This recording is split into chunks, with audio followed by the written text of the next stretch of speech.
Welcome to our discussion session, where meaningful dialogue takes center stage, free from the distractions of slideshows or videos. Let's begin this enlightening journey together as we explore our discussion for today, the human predilection for negativity in the modern era. In today's world, it seems as though we are often drawn to negativity like moths to a flame. The news headlines are filled with conflict, suffering, and despair stories.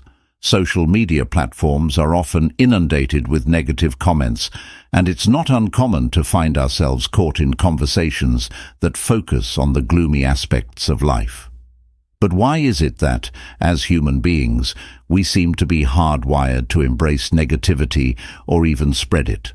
This question has intrigued me for quite some time, reflecting our complex evolutionary history and psychological makeup. Our inclination towards negativity can be traced back to our evolutionary origins. As a species, we have survived through countless challenges and threats over the millennia. Our ancestors faced predators, natural disasters, and harsh environments. To survive, they had to be constantly on alert for potential dangers. This negativity bias served as a survival mechanism. Those who were more attuned to threats and adverse events were more likely to avoid harm, thus passing on their genes to the next generation. This is not to say that humans are inherently hostile, but rather that our brains have evolved to pay more attention to negative information. In the modern era, where our lives are significantly less demanding, this bias often leads us to overemphasize negative experiences and information, creating a distorted worldview. The Bible, a source of wisdom and guidance for many, acknowledges this aspect of human nature. In the book of Ecclesiastes, we find verses that resonate with the idea of a negativity bias. Ecclesiastes 1:18, NIV. For with much wisdom comes much sorrow. The more knowledge, the more grief. This verse suggests that as humans gain more knowledge and wisdom, they may become more aware of the negative aspects of life, leading to increased sorrow and grief. Ecclesiastes 7:3, NIV. Sorrow is better than laughter, because a sad face is good for the heart. Here the Bible recognizes that sadness and sorrow have their place in our lives and that they can be beneficial, highlighting the complex interplay of negative and positive emotions in our existence. Moreover, the modern media landscape has a substantial role in perpetuating negativity. News outlets often prioritize reporting on tragic events and conflicts because these stories capture our attention. In a world where information constantly bombards us, we are more likely to encounter negativity simply because it stands out. The news cycle, driven by audience engagement, is interested in sensationalizing the negative. Additionally, social media has amplified our tendency to spread negativity. Platforms like Twitter and Facebook can be breeding grounds for abuse and pessimism. When confronted with a provocative post or a heated argument, it is easy to get drawn into the negativity fueled by our innate desire to engage with potential threats and challenges. Despite these predispositions, we are not entirely beholden to our negativity bias. Our capacity for rational thought and empathy allows us to overcome these inclinations. We can choose to focus on positive aspects of life and engage in acts of kindness, compassion, and understanding. In fact, studies in psychology have shown that cultivating a more positive outlook can profoundly impact our well-being. The Bible provides guidance on this as well. Philippians 4:8, NIV. Finally, brothers and sisters, whatever is true, whatever is noble, whatever is right, whatever is pure, whatever is lovely, whatever is admirable, if anything is excellent or praiseworthy, think about such things.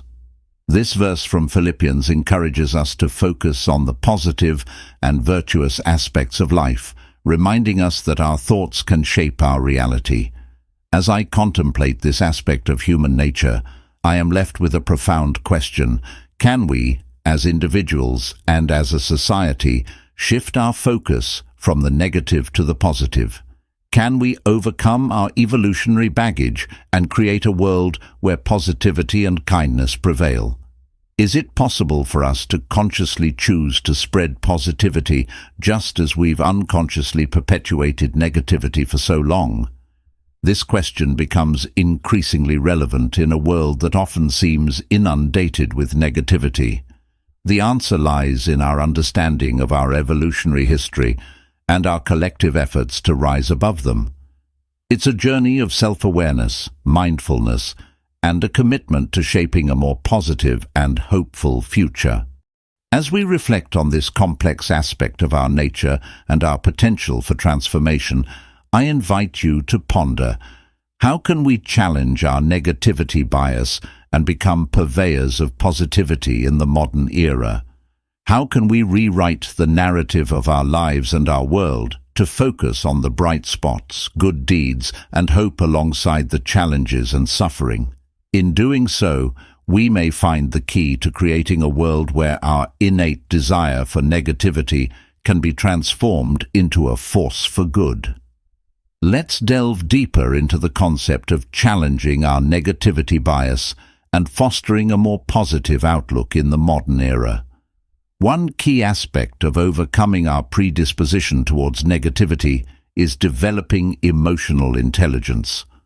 By becoming more aware of our emotions and understanding their origins, we can better navigate the sometimes treacherous waters of our minds. This self-awareness allows us to recognize when our thoughts are drifting towards negativity and take conscious steps to reframe them in a more positive light. The Bible encourages us to be aware of our emotions and how they influence our thoughts and actions. Proverbs 4:23, NIV. Above all else, guard your heart, for everything you do flows from it. This verse highlights the importance of guarding our hearts and minds against negative influences, as they can shape our actions and words. Mindfulness and meditation practices can also play a pivotal role in countering our negativity bias.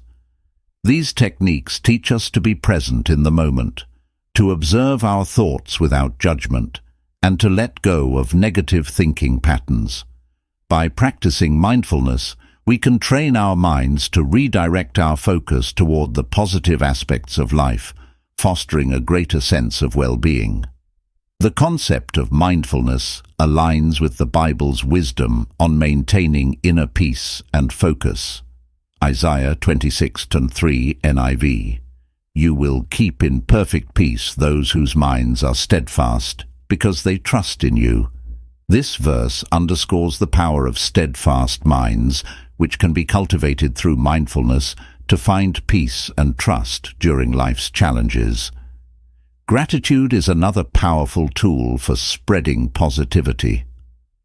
When we actively practice gratitude by focusing on what we appreciate and are thankful for, we shift our attention from what's lacking or harmful to what is abundant and joyous in our lives.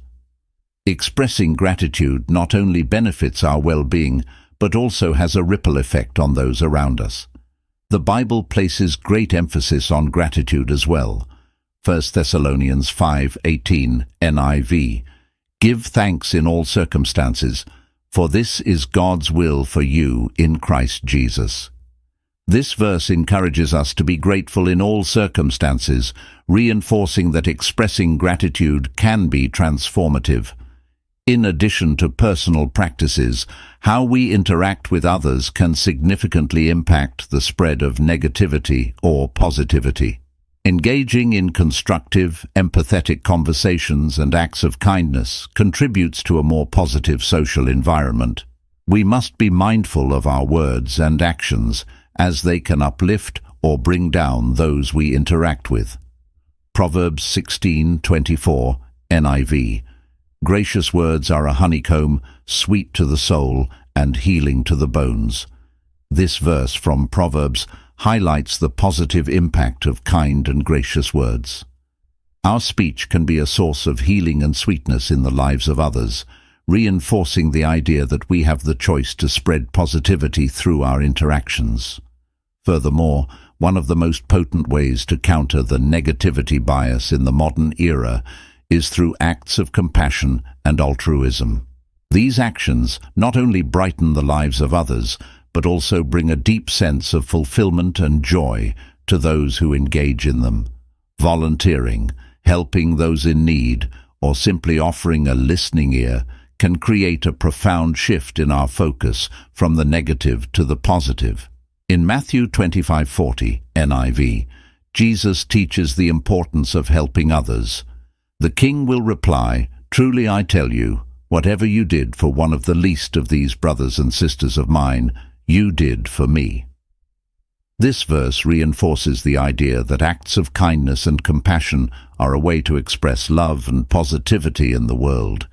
In closing, while our negativity bias may be deeply ingrained in our evolutionary history and psychological makeup, we can transcend it. By actively cultivating emotional intelligence, practicing mindfulness, expressing gratitude, and engaging in acts of kindness and compassion, we can transform ourselves into purveyors of positivity in the modern era. So, I ask you, my fellow readers, how can we, as individuals and as a society, consciously shift our focus from negativity to positivity in our daily lives? How can we create a world where our innate desire for negativity can be harnessed to spread love, compassion, and hope? The answers to these questions hold the key to a brighter, more positive future for humanity.